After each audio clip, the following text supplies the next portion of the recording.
Pour le président russe Vladimir Poutine, la guerre en Ukraine est avant tout une question d'élan. Elle doit l'être. La Russie doit être perçue comme gagnante du conflit en ce moment, car plusieurs parties poussent quant à la conclusion d'un accord de paix. Vladimir Poutine estime qu'une victoire russe renforcera la position du pays lors de futures négociations de paix. C'est pourquoi la Russie a lancé une vaste offensive estivale. Mais Vladimir Poutine fait face à un problème. L'élan de la Russie s'essouffle. L'offensive estivale de la Russie en Ukraine s'effondre autour de Vladimir Poutine, ressemblant déjà à un échec cuisant. Cette offensive devait être massive. Le 30 juin, The New Voice of Ukraine a rapporté que Vladimir Poutine avait déployé 50 000 soldats autour de Soumy, dans le nord-est de l'Ukraine.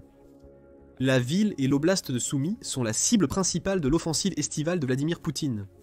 Le dirigeant russe veut établir une zone tampon à Soumy, pour défendre les frontières russes contre l'Ukraine. Vladimir Poutine ne veut pas revivre une contre-invasion de Koursk comme en août 2024. Plus la Russie gagne du terrain à Soumy, moins il est probable qu'un tel scénario se répète. Oleksandr Syrski, commandant en chef de l'Ukraine, connaît précisément les intentions de la Russie. Leur principale stratégie est de nous épuiser par le nombre, a-t-il déclaré à propos de l'offensive de Poutine à Soumy, ajoutant que ça a toujours été sa stratégie. Syrski souligne que l'offensive d'été de la Russie, combinée aux actions menées des mois auparavant, a étendu les lignes de front de la guerre en Ukraine de près de 100 miles, ce qui signifie que l'Ukraine combat désormais sur un front de 750 miles, conçu pour étirer et tester ses défenses à chaque point. Selon la nouvelle voix de l'Ukraine, les attaques dans l'oblast de Soumy se sont intensifiées en juin. Poutine a menacé que la Russie s'emparerait bientôt de la ville principale de l'oblast. Selon le président ukrainien Volodymyr Zelensky, la Russie utilise des missiles nord-coréens, représentant environ 23% de toutes les frappes russes sur l'axe de Soumy. Cependant, les avancées de la Russie ne sont pas ce qu'espérait Poutine. De plus, l'Ukraine a réussi des contre-attaques, reprenant notamment Andriivka peu après sa capture par les forces de Poutine. Nous reviendrons sur Soumy sous peu. Donetsk, cible clé de Poutine depuis des années, est également dans son viseur, tout comme cette oblast du nord-est de l'Ukraine. Plus précisément, Poutine veut prendre la ville de Pokrovsk, qui est un centre logistique ukrainien vital, et placerait la Russie à portée de la frontière administrative de Donetsk. Prenez Pokrovsk et vous prenez Donetsk. Cela semble être la logique de Poutine, ce qui explique probablement pourquoi il a rassemblé l'impressionnante quantité de 110 000 soldats près de la ville. Cable News Network a rapporté le 28 juin que Syrski estime que les régions autour de Pokrovsk sont le point le plus chaud le long de la vaste ligne de front créée par Poutine. La Russie cessait de capturer la ville depuis plus d'un an, selon Cable News Network. En prenant Soledar, Poutine affaiblit la défense ukrainienne mise en place dans le Donetsk. Avec la chute de Pokrovsk, la Russie pourrait concentrer ses efforts sur la prise d'autres villes clés de cette colonne vertébrale, notamment Sloviansk, Kramatorsk et Konstantinivka. La Russie prendrait le contrôle de la dernière mine de charbon à coke d'Ukraine en s'emparant de Pokrovsk. De plus, la perte d'un axe logistique aussi clé affaiblirait l'Ukraine, au point que les autres villes que nous venons de mentionner seraient plus faciles à attaquer. L'offensive estivale de Poutine suit donc une logique évidente. Le dirigeant russe est plus que jamais déterminé à atteindre ses objectifs. Il a rassemblé plus de 170 000 soldats pour prendre Soumy et Pokrovsk. Cela représente un défi de taille pour les forces ukrainiennes. Pendant un temps, il a semblé que l'offensive estivale de Poutine pourrait même connaître un certain succès. C'est selon le Télégraphe, qui a rapporté le 29 juin que la Russie était en passe de battre son propre record, établi le mois précédent, pour le nombre d'opérations offensives individuelles, lancées contre l'Ukraine en un seul mois. La Russie commençait également à gagner plus de terrain. Selon le Télégraphe en mai, la Russie a conquis en moyenne 5,5 miles carrés de territoire par jour, totalisant un peu plus de 170 miles carrés pour le moise. La Russie a réalisé ses plus grands gains mensuels depuis novembre 2024 avec des avancées régulières dans le Donetsk, selon le Télégraphe. La Russie a réussi à capturer de petites zones de territoire à Soumy. L'offensive se déroulait comme prévu, avec des gains réalisés. La Russie tirait parti de son avantage numérique dans des zones clés grâce à un volume d'offensive plus important. Mais ces bonnes nouvelles pour Poutine masquaient seulement ce que le dirigeant russe refuse d'admettre. L'offensive d'été de la Russie s'effondre, car l'élan gagné plus tôt dans l'été s'est pratiquement arrêté. Selon The Telegraph, l'élan de la Russie du début de l'été s'essouffle déjà. Il a discuté avec Angélique Evans, analyste de la Russie à l'Institut pour l'étude de la guerre. Selon Evans, même avec ses nombreuses troupes, la Russie ne peut pas atteindre les objectifs de Poutine pour cet été. Les Russes n'ont actuellement pas la capacité de lancer quelque chose de nouveau et de distinct, affirme-t-elle. L'offensive d'été ne sera qu'une continuation de ce qu'ils ont fait au printemps. C'est une très mauvaise nouvelle pour Poutine. Le printemps n'a pas été un grand succès pour la Russie en termes de gains territoriaux. Les chiffres de 170,5 miles carrés, soit la taille de San José, ce qui paraît considérable au premier abord.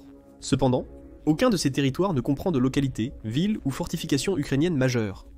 Ce sont des territoires capturés par la Russie car moins bien défendus que les régions qu'elle veut vraiment conquérir. Les mois de printemps précédents ont été encore pires pour la Russie en ce qui concerne la conquête de territoires.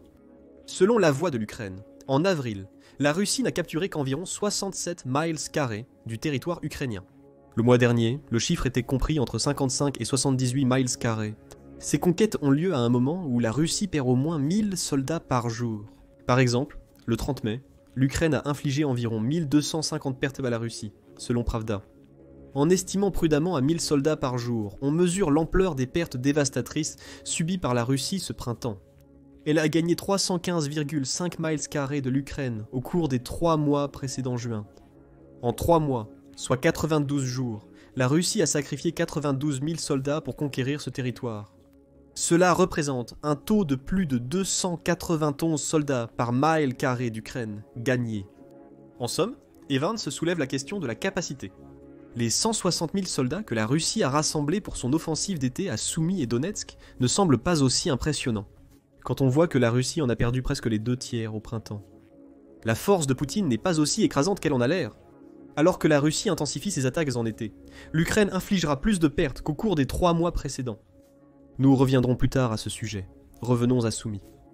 Poutine a rassemblé 50 000 soldats dans l'oblast de Soumy pour créer une zone tampon entre la Russie et l'Ukraine. Poutine a suggéré qu'il souhaitait capturer Soumy.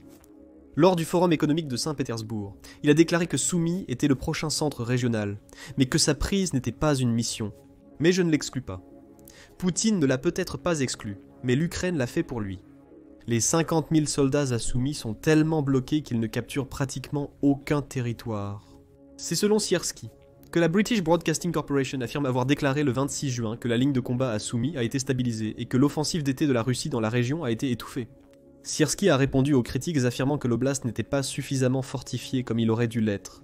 Des fortifications supplémentaires sont en cours, notamment l'établissement de zones de destruction, la construction de corridors anti-drones pour protéger nos soldats et assurer une logistique plus fiable pour nos troupes. Selon la British Broadcasting Corporation, il décrit les actions de l'Ukraine pour défendre Soumy. Poutine a cru pouvoir exploiter les faiblesses perçues dans l'oblast de Soumy durant l'été. Il se trompait. Fin juin, ces 50 000 soldats étaient déjà arrêtés, et l'Ukraine renforce ses fortifications dans l'oblast. Pour s'assurer que la Russie ne puisse pas regagner de terrain, la zone tampon que Poutine veut créer ne verra pas le jour. La Russie ne capturera probablement pas Soumy cet été. La situation se détériore pour Poutine alors que son élan dans la ville s'arrête net. Il doit aussi affronter la contre-offensive ukrainienne contre ses troupes. C'est ce qu'affirme le Kyiv Independent, qui a rapporté le 30 juin que l'Ukraine a pris l'initiative à Soumy et commence à repousser les forces russes. En plus de la libération d'Andreevka, évoquée précédemment dans la vidéo, l'Ukraine a progressé vers le village d'Oleksivka, qui se trouve à environ 18 miles de la ville de Soumy. Les avancées russes ont été stoppées à la frontière de Koursk et sur tout le front élargi créé par la Russie dans le nord-est de l'Ukraine. Malgré le déploiement par la Russie de ses meilleures brigades, avions, artillerie à longue portée et drones d'attaque à Soumy, Zelensky a également commenté la situation dans l'oblast de Soumy, affirmant que le plan russe d'offensive dans la région n'aboutit pas. Merci aux unités ukrainiennes opérant dans la région de Soumy, désormais zone interdite à Poutine. Ces 50 000 soldats ont déjà été stoppés et ne montrent aucun signe de pouvoir retrouver le peu d'élan qu'ils avaient au début du mois de juin. Cependant, Donetsk reste une cible. Cet été, la Russie vise Pokrovsk, Konstantinivka et d'autres villes de Donetsk mentionnées précédemment dans la vidéo, tous des centres régionaux ukrainiens clés. Avec 110 000 soldats dans la région, Poutine pense sûrement que la Russie progressera, même sans gain à Soumy. Mais il se trompe. Evans le suggère au Télégraphe, déclarant que la Russie s'est concentrée sur ce que nous appelons la ceinture de forteresses ukrainiennes, incluant Kramatorsk, Konstantinivka et Sloviansk. Mais ils ne l'ont pas vraiment montré depuis les premiers mois de la guerre. Pour réaliser des avancées très rapides et étendues, ils devraient prendre ces villes. Un sous-officier ukrainien anonyme a déclaré au Télégraphe que la Russie nécessiterait des forces considérables pour progresser dans la région de Donetsk.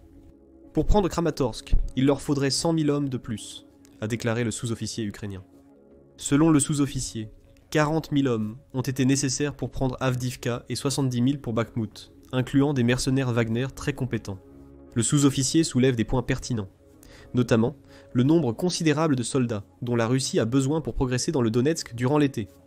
En ce moment, Poutine a 110 000 soldats stationnés près de Pokrovsk. S'il veut prendre Krematorsk, qui n'est qu'une des 4 villes qu'il vise dans le Donetsk cet été, il aura pratiquement besoin de tous ses soldats. Des centaines de milliers de soldats supplémentaires seront nécessaires si Pokrovsk, Konstantinivka et Sloviansk tombent, comme l'a mentionné Evans. Malgré l'avantage numérique impressionnant de la Russie, cela ne suffit pas pour atteindre les objectifs de Poutine. Le point sur les mercenaires de Wagner est aussi crucial. Les principaux gains russes dans le Donetsk durant la guerre en Ukraine sont dus aux soldats vétérans expérimentés qui ont apporté leur expertise et leur nombre au combat. La compétence manque désormais dans la campagne estivale 2025 de Poutine. Selon le Télégraphe, cela est visible à Konstantinivka. Malgré l'infériorité numérique allant jusqu'à un soldat ukrainien pour 20 dans certains secteurs de la région, l'Ukraine parvient à tenir sa position. La génération actuelle de soldats russes n'est pas aussi compétente ou expérimentée que celle du début de la guerre, et ces soldats moins qualifiés combattent également avec un équipement inadéquat. Comme l'affirme Nick Reynolds de l'Institut Royal des Services Unis. Il déclare au Télégraphe que les Russes sont dans une position délicate compte tenu du niveau d'attrition qu'ils subissent. Ils n'ont pas pu maintenir cette pression à cause de leur stock limité d'armes réparables, notamment l'artillerie et les blindés. Les deux sont de plus en plus rares. Selon le ministère des Finances de l'Ukraine, la Russie a perdu 29 754 systèmes d'artillerie et presque 23 000 véhicules blindés de combat. Au 1er juillet, elle a également perdu près de 11 000 chars. L'essentiel est qu'avoir des dizaines de milliers de soldats pour une offensive estivale est peu significatif s'ils n'ont pas les blindés nécessaires à leurs attaques. Voilà pourquoi la Russie a perdu tant d'élan malgré son avantage numérique en main-d'œuvre. La nature d'usure de la guerre que Poutine a déclenchée a fait des ravages. L'Ukraine en profite et repousse les forces russes. Voici ce que tout cela signifie pour l'avenir de la guerre. D'une part, Poutine ne va pas créer sa zone tampon à Soumy de sitôt, et certainement pas pendant l'été. Cette zone vise à soutenir les régions frontalières russes vulnérables, comme la région de Koursk. Et sa création est l'un des principaux objectifs de Poutine pour l'été. Nous ne sommes qu'en juillet, et il est assez clair que la Russie n'a pas ce qu'il faut pour créer cette zone tampon. Elle ressent déjà les conséquences de cet échec. Le 22 juin, la British Broadcasting Corporation a rapporté que la Russie n'a pas eu autant de succès qu'elle le prétendait pour repousser les forces ukrainiennes hors de Koursk. Selon Sersky, l'Ukraine contrôle encore une petite zone du territoire russe capturée en août dernier dans l'oblast. C'est un problème pour Poutine. Cela signifie qu'une partie des 50 000 soldats censés combattre à Soumy se détourne plutôt vers Koursk pour faire face aux forces ukrainiennes. Poutine a tenté d'élargir les fronts de la guerre en Ukraine en lançant une offensive sur Soumy. Il doit maintenant affronter des combats sur un front qu'il ne s'attendait pas à voir ressurgir. L'Ukraine pourrait utiliser le territoire qu'elle contrôle dans la région de Koursk pour créer une tenaille, avec des forces de cette oblast, et de l'intérieur de l'Ukraine frappant la Russie des deux côtés, Soumy. Cela freine encore une fois l'élan estival de la Russie et empêche Poutine de créer la zone tampon souhaitée. Quant à la Russie, tout ce que nous voyons en ce moment ne signifie qu'une seule chose. Le conflit en Ukraine va se prolonger, probablement jusqu'en 2025 et au moins jusqu'en 2026. C'est selon Tim Lister et Kostya Gak de Cable News Network qui ont écrit le 30 juin que l'offensive d'été de la Russie a été décevante, même avec l'augmentation du nombre d'attaques lancées par le pays. Cable News Network note qu'au-delà de Soumy, Poutine a affirmé que la Russie continuerait à se battre jusqu'à ce qu'elle contrôle l'ensemble du Donetsk, ainsi que les régions contestées de Kherson et de Zaporizhia. Selon Cable News Network, la lenteur actuelle des progrès russes, qui ne semble pas s'accélérer cet été, implique que l'atteinte de leur objectif prendrait des années. De plus, il note que les négociations de cessez-le-feu semblent être devenues secondaires. Comme l'administration Trump est actuellement plus concentrée sur la situation en Iran que sur la recherche de la paix dans la guerre en Ukraine. La Russie essaie d'alimenter son offensive d'été. Les journalistes de Cable News Network soulignent que l'Ukraine comme la Russie développent leurs industries de défense en pensant à leur conflit. En 2025, Rostec, le plus grand conglomérat militaire de Russie, produit maintenant environ 80% des armes que la Russie utilise contre l'Ukraine. La production de l'entreprise a été multipliée par 10 depuis 2021, ce qui lui a permis de générer des revenus compris entre 30 et 1 et 46 milliards, rien qu'en 2024. Cette production signifie que la Russie peut continuer même si son offensive d'été échoue. La question est de savoir pendant combien de temps l'économie russe va tenir le coup. Actuellement, environ un tiers du budget fédéral russe est alloué à l'armée, les dépenses de défense représentant près de 6,3% du produit intérieur brut du pays. La situation est assez grave pour que Poutine ait annoncé, le 27 juin, son intention de diminuer les dépenses militaires russes dans les années à venir, alors qu'il essaie d'éviter l'effondrement économique de son pays. Cela a entraîné un taux d'intérêt de base de 20% en Russie et une inflation mensuelle qui oscille autour de 9 à 10%. En résumé, cela signifie que l'armée russe recevra moins de fonds alors que Poutine tente de maximiser ses gains. Nous voyons déjà la Russie stagner à Soumy et échouer à atteindre ses objectifs à Donetsk cet été, alors que l'invasion de Poutine se prolonge jusqu'en 2026.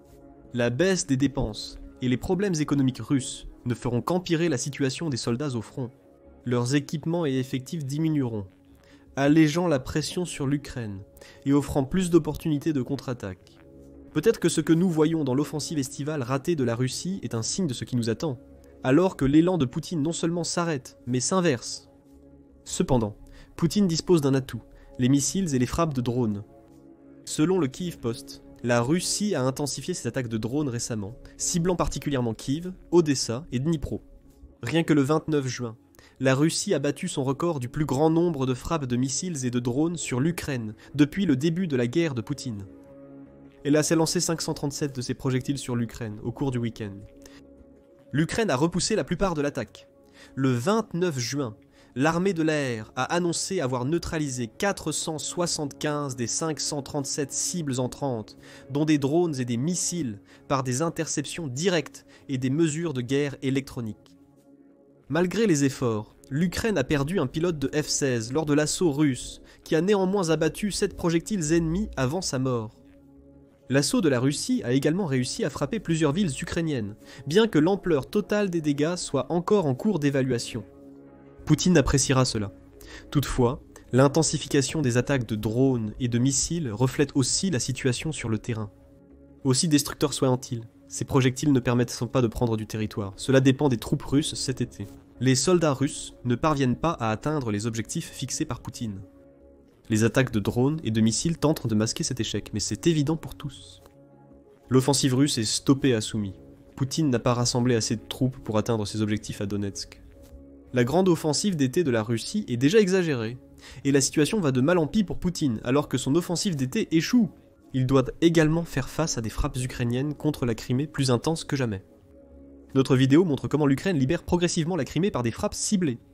N'oubliez pas de vous abonner à The Military Show pour plus de vidéos sur les derniers échecs russes dans la guerre en Ukraine. Merci de nous regarder.